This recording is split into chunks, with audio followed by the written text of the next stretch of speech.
భారతదేశంలో 3 రకాల రేషన్ కార్డులు. ఇందులో భారతదేశంలో 3 రకాల రేషన్ కార్డులు ఉన్నాయి.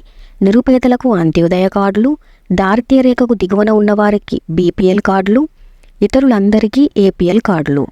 హరిత విప్లవానికి ముందు 1960లలో తీవ్రమైన ఆహార కొరత నేపథ్యంలో రేషన్ వ్యవస్థ పునరుద్ధరించబడింది.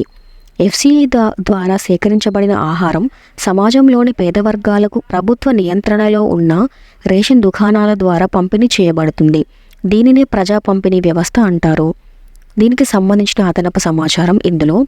టార్గెటెడ్ పబ్లిక్ డిస్ట్రిబ్యూషన్ సిస్టమ్ను మరింత దృష్టి కేంద్రీకరించడానికి మరియు ఈ వర్గం జనాభాపై లక్ష్యంగా చేయడానికి అంత్యోదయ అన్న యోజన డిసెంబర్ 2000 సంవత్సరంలో 1 కోటి పేద కుటుంబాల కోసం ప్రారంభించబడింది.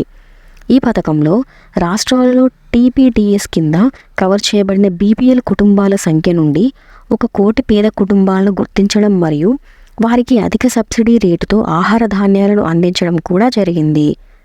అంత్యోదయ కార్డులను కలిగి ఉన్న కుటుంబాలు సబ్సిడీ ధరలలో సుమారు 35 కిలోగ్రాముల ఆహార ధాన్యాన్ని పొందుతాయి.